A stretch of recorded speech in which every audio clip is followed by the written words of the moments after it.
ডারউইনবাদ বা ডারউইনের তত্ত্ব। ল্যামার্ক জৈব অভিব্যক্তির যে মতবাদ দেন তার 50 বছর পর ব্রিটিশ প্রকৃতিবিজ্ঞানী চার্লস ডারউইন একটি বৈপ্লবিক চিন্তাধারা সৃষ্টি করেন।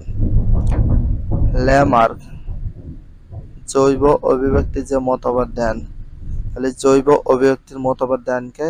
Lamarck. Very very important, underline করে রাখো। জৈব অভিব্যক্তির মতবাদ দেন কে? ল্যামার্ক। তার 50 বছর পর, তার কত বছর পর? 50 বছর পর ব্রিটিশ প্রকৃতিবিজ্ঞানী চার্লস ডারউইন একটি বৈপ্লবিক চিন্তাধারা সৃষ্টি করেন। তাহলে 50 বছর পর একটি বৈপ্লবিক চিন্তাধারা সৃষ্টি করেন কে? প্রকৃতিবিজ্ঞানী চার্লস ডারউইন। চার্লস ডারউইন প্রকৃতিবিজ্ঞানী। বিজ্ঞানী চার্লস ডারউইন 1809 এবং 1882 ইংল্যান্ডের সাবসেরি শহরে জন্মগ্রহণ করেন। তাহলে চার্লস ডারউইন কত সালে জন্মগ্রহণ করে? 1809 সালে এবং মৃত্যুবরণ করে 1882 সালে। ইংল্যান্ডের সাবসেরি কোথায় জন্মগ্রহণ করে? ইংল্যান্ডে শাসবেরি শহরে। কোন শহরে? শাসবেরি শহরে জন্মগ্রহণ করেন। চার্লস ডারউইন কোন দেশের বিজ্ঞানী ছিলেন? ইংল্যান্ডের। কোন শহরে জন্মগ্রহণ করেছিলেন? শাসবেরি শহরে। কত সালে? 1809 সালে। কত সালে জন্মগ্রহণ করে? 1809 সালে। মৃত্যুবরণ করে কত সালে? 1882 সালে। প্রশান্ত মহাসাগরে অবস্থিত। প্রশান্ত মহাসাগরে অবস্থিত। দেখো, গ্যালাপ্যাগোস দ্বীপপুঞ্জ ভ্রমণকালে প্রশান্ত মহাসাগরে অবস্থিত। কোথায় অবস্থিত? প্রশান্ত মহাসাগরে অবস্থিত। কোথায় অবস্থিত? প্রশান্ত মহাসাগরে অবস্থিত। গ্যালাপ্যাগোস দ্বীপপুঞ্জ পরিভ্রমণকালে তিনি ওই অঞ্চলের উদ্ভিদ ও প্রাণীকুলের বিস্ময়কর বৈশিষ্ট্য দেখে বিশেষভাবে আকৃষ্ট হন। তাহলে প্রশান্ত মহাসাগরে অবস্থিত গ্যালাপাগোস দ্বীপপুঞ্জ। গ্যালাপাগোস কিসের নাম? দ্বীপপুঞ্জের নাম। গ্যালাপাগোস কিসের নাম? দ্বীপপুঞ্জের নাম। গ্যালাপাগোস কিসের নাম? দ্বীপপুঞ্জের নাম। তাহলে দ্বীপপুঞ্জের নাম আছে গ্যালাপাগোস। কোথায়? প্রশান্ত মহাসাগরে অবস্থিত।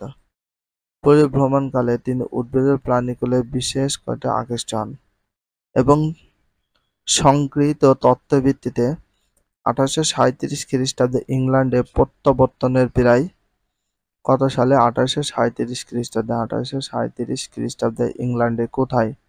ইংল্যান্ডে প্রত্যাবর্তনের সময় কত বছর পরে? প্রত্যাবর্তনের 20 বছর পরে। প্রত্যাবর্তনের 20 বছর পরে 1869 খ্রিস্টাব্দে প্রাকৃতিক নির্বাচন দ্বারা প্রজাতির উদ্ভব নামের একটি বইয়ের মতবাদটি প্রকাশ করেন। কত বছর পরে? 20 বছর পরে 1859 খ্রিস্টাব্দে প্রাকৃতিক নির্বাচনের দ্বারা প্রজাতির উদ্ভব। প্রাকৃতিক নির্বাচনের দ্বারা প্রজাতির উদ্ভব।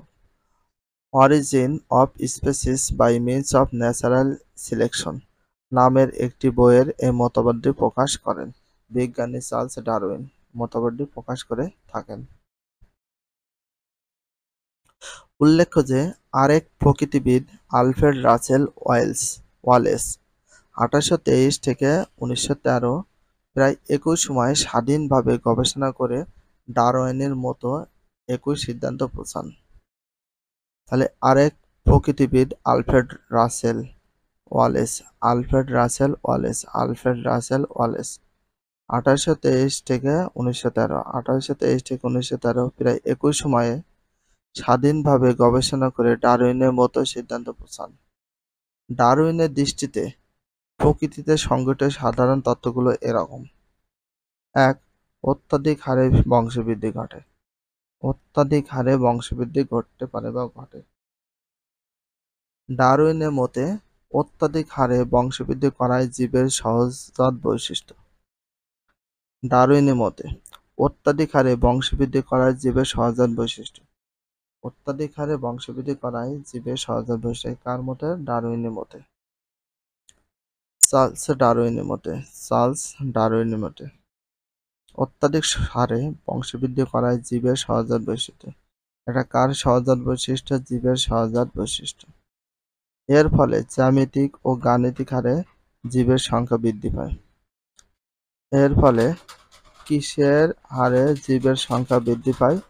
জ্যামিতিক হারে, জ্যামিতিক হারে, জ্যামিতিক হারে ও গাণিতিক হারে জীবের সংখ্যা বৃদ্ধি পায়। উদাহরণস্বরূপ বলা যায়, একটি সরিষা গাছ থেকে বৎসরে প্রায় 7,30,000টি বীজ জন্মায়। একটি সরিষা গাছ থেকে বৎসরে প্রায় 7,30,000টি বীজ জন্মায়। 7 লক্ষ কতটি বীজ জন্মায়? 30,000টি বীজ জন্মায়। 7,30,000টি বীজ জন্মায়। 7,30,000 বীজ থেকে 7,30,000 সরিষা গাছের জন্ম হওয়া সম্ভব। 7,30,000 বীজ থেকে 7,30,000 গাছ বীজ থেকে গাছ জন্মানো সম্ভব। আবার একটি স্ত্রী স্যামন মাছ প্রজনন ঋতুতে প্রায় 3 কোটি ডিম পাড়ে। আবার একটি স্যামন মাছ প্রজনন ঋতুতে প্রায় কয় কোটি ডিম পাড়ে? 3 কোটি ডিম পাড়ে। কয় কোটি ডিম পাড়ে? 3 কোটি ডিম পাড়ে একটা স্ত্রী স্যামন মাছ। ভেরি ভেরি ইম্পর্টেন্স বা বেস্ট অফ ইম্পর্টেন্স, এইগুলো একটু ভালো করে পড়ে নিও। ডারউইনের মতে এক জোড়া হাতি থেকে উদ্ভূত সবগুলো হাতি বেঁচে থাকলে 750 বছরে হাতির সংখ্যা হবে 1,90,00,000। ডারউইনের মতে, কার মতে? ডারউইনের মতে এক জোড়া হাতি থেকে উদ্ভূত সবগুলো হাতি বেঁচে থাকলে 750 বছরে হাতির সংখ্যা হবে 1,90,00,000। 1,90,00,000। 750 বছরে হাতির সংখ্যা হবে 1,90,00,000। 2. সীমিত খাদ্য বাসস্থান।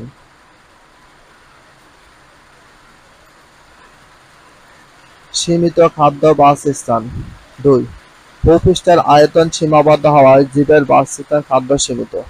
3. অস্তিত্বের জন্য সংগ্রাম। মানুষের অস্তিত্বের জন্য সংগ্রাম করে যেমন জীবেরা জ্যামিতিক গাণিতিক হারে বংশবৃদ্ধি ঘটায়। জীবেরা কি হারে বংশবৃদ্ধি ঘটায়? জ্যামিতিক ও গাণিতিক হারে। জ্যামিতিক ও গাণিতিক হারে ভেরি ভেরি ইম্পর্টেন্ট। জ্যামিতিক গাণিতিক হারে সংখ্যা বৃদ্ধি ঘটায় কারা? জীবেরা। কারা? জীবেরা। কারা? জীবেরা। এবং খাদ্য বাসস্থান সীমিত থাকায় জীবকে বেঁচে থাকার জন্য কঠিন প্রতিযোগিতার সম্মুখীন হতে হয়।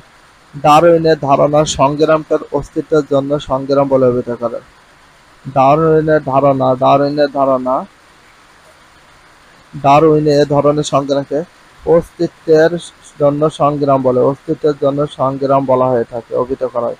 ডারউইন লক্ষ্য করেন যে জীবকে 3টি পর্যায়ে সংগ্রাম করতে হয়।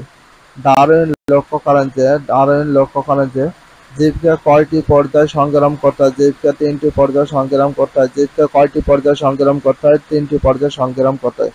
এটা ভেরি ভেরি ইম্পর্টেন্স। ভিডিওটি এখানে শেষ করছি। যদি ভিডিওটি ভালো লাগে চ্যানেলে সাবস্ক্রাইব করতে ফলো করে দিও, তার সাথে একটা লাইক এবং একটা কমেন্ট করে দাও। নেক্সট ভিডিও পাওয়ার জন্য অবশ্যই বেল আইকনটা অল করে রাখো, যাতে নিউ ভিডিও আপলোডের সাথে সাথে সর্বপ্রথম তোমাদের কাছে নোটিফিকেশনটা পৌঁছে যায়। If you love this video please subscribe my channel, like, comment, share, hit the bell icon for getting next video. So everyone take care, love you, আল্লাহ হাফেজ, বাই বাই।